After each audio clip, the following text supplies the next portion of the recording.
जब से गवर्नमेंट ने कैपिटल गेन टैक्स को बढ़ाया दोस्तों, म्यूचुअल फंड इन्वेस्टर्स के दिमाग में काफी सवाल आ रहे हैं।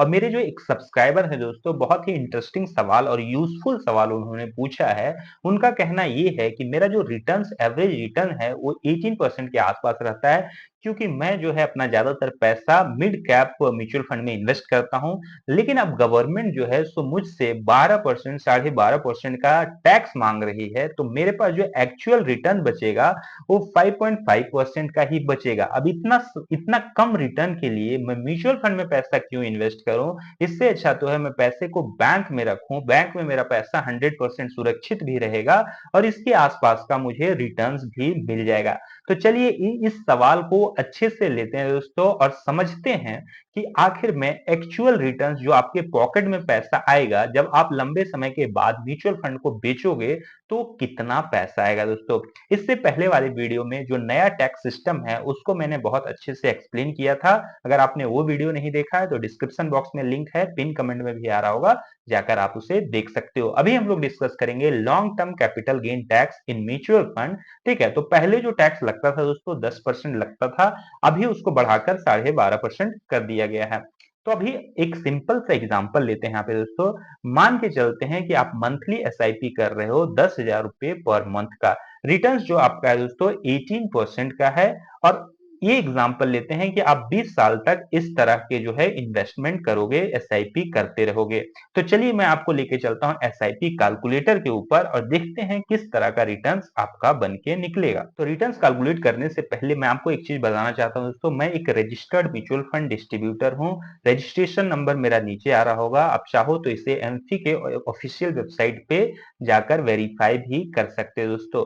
मैं ये इसलिए आपको बता रहा हूं ताकि अगर आप एक बिगिनर म्यूचुअल फंड इन्वेस्टर हो और आप एक जो है सो एक्सपर्ट की एडवाइस लेना चाहते हो म्यूचुअल फंड में इन्वेस्ट करने के लिए, तो आप मेरे से जुड़ सकते हो दोस्तों। मैं आपसे कुछ सवाल पूछूंगा और उसी बेसिस पे आपके इन्वेस्टमेंट नीड और जो है रिस्क प्रोफाइल को समझते हुए सही जो म्यूचुअल फंड होगा आपके हिसाब से, आपके पर्सनल नीड के हिसाब से, उसको आपको सजेस्ट करने वाला हूं। इस एडवाइस के लिए मैं आपसे कोई भी फी चार्ज नहीं करूंगा दोस्तों। मेरा फायदा ये होगा कि जब आप मेरे थ्रू जाकर कोई स्कीम को खरीदोगे, तो मुझे उसमें जो है एक नॉमिनल सा कमीशन मिलेगा दोस्तों, जो कि आधा या 1% के आसपास रहेगा। तो अगर आप इंटरेस्टेड हो तो डिस्क्रिप्शन बॉक्स में मैंने लिंक डाला है दोस्तों, जाकर वहां पे अकाउंट क्रिएट कीजिए। कोई डाउट है म्यूचुअल फंड से रिलेटेड तो मेरे इस व्हाट्सएप नंबर पे आप जरूर जो है सो जाकर व्हाट्सएप कर सकते हो और पूछ सकते हो दोस्तों। अब आइए फाइनली जो है यहाँ पे हम लोग कैलकुलेट कर लेते हैं जो हमने यहाँ पे जो नंबर डाला है वो। तो हमारा जो मंथली इन्वेस्टमेंट रहने वाला है दोस्तों वो 10,000 का रहने वाला है। तो यहाँ पे जो है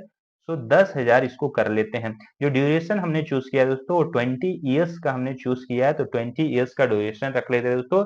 18% हमारा एक्सपेक्टेड रेट ऑफ रिटर्न है दोस्तों, तो इसको बढ़ाकर 18% कर देते हैं।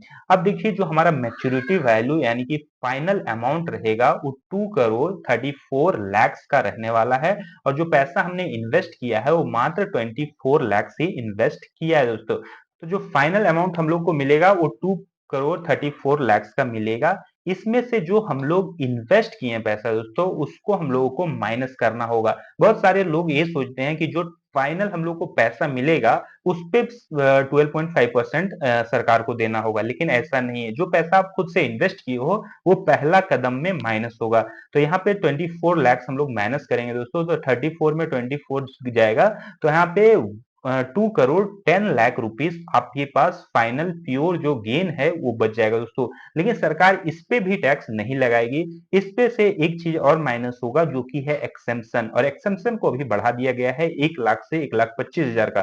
तो इसमें से 1,25,000 और माइनस कर लेते हैं दोस्तों। तो यहाँ पे जो आपके पास प्योर प्रॉफिट, प्योर गेन रहेगा वो 2,08,75,000 का रहेगा दोस्तों। अब इसी अमाउंट पे 12.5% का यहाँ पे टैक्स लगने वाला है। तो आइए 12.5% इस पे कैलकुलेटर पे मैं कैलकुलेट करके दिखा देता हूं आपको।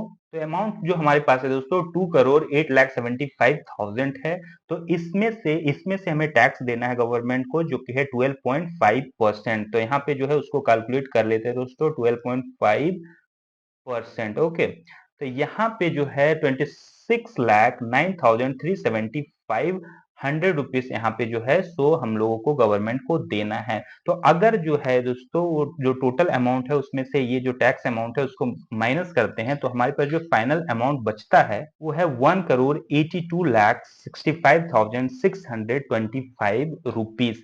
तो ये जो है दोस्तों एक्चुअल अमाउंट आपके पास बचेगा। अब ये चीज देख लेते हैं दोस्तों कि जो सवाल था हमारे सब्सक्राइबर्स का वो जो है सो कितना सही है, मतलब कि क्या ये रिटर्न जो है दोस्तों वो 5% 5.5% के बराबर है। तो चलिए इसको एसआईपी कैलकुलेटर पे हम लोग फिर से कैलकुलेट करते हैं और यहाँ पे देखते हैं। तो रिटर्न्स को जो है 5.5% कर लेते हैं दोस्तों, यहाँ पे 18% था तो यहाँ पे जो है 5.5% कर लेते हैं। यहाँ पे 5.5 नहीं जाएगा इसीलिए इसको 6 भी रख लेते हैं दोस्तों, आधा परसेंट और बढ़ा देते हैं। फिर भी देखिए जो फाइनल हम लोग को अमाउंट मिलेगा वो 46,44,000 का ही मिलेगा। जबकि हमारे हाथ में अभी कितना पैसा आया अगर अभी के हिसाब से देखा जाए तो 1,82,65,625 सभी तरह के टैक्सेस देने के बाद आया दोस्तों। तो क्लियरली ये शो करता है कि यहाँ पे जो है रिटर्न्स आपको मिलेगा वो काफी यहाँ पे ज्यादा मिलने वाला है और ये इसलिए हो रहा है क्योंकि ये एक इन्वेस्टमेंट है और यहाँ पे काम करता है कंपाउंडिंग दोस्तों। तो यहाँ पे 2% 2.5% बढ़ाने से फर्क तो पड़ा है लेकिन बहुत ज्यादा यहाँ पे नुकसान नहीं होगा। जिस तरह से आप लोग डायरेक्ट माइनस करते हो उस तरह से एक चीज काम नहीं करती है। तो जैसा कि मैंने आपको बीच में बताया दोस्तों, अगर आप म्यूचुअल फंड में इन्वेस्ट करना चाहते हो तो मैं आपकी इसमें हेल्प कर सकता हूँ। रजिस्ट्रेशन लिंक डिस्क्रिप्शन बॉक्स में है, जाकर आप अपना डीमैट अकाउंट खोलिए, वहां पे जो है अपना केवाईसी कंप्लीट कीजिए। किसी तरह का दिक्कत आता है इस व्हाट्सएप नंबर पे मुझे जो है सो पूछ सकते हो आप। धन्यवाद आपका वीडियो को पूरा देखने के लिए। अगर वीडियो अच्छा लगा है तो इस वीडियो को लाइक कीजिए ताकि वीडियो और लोगों तक पहुंचे दोस्तों।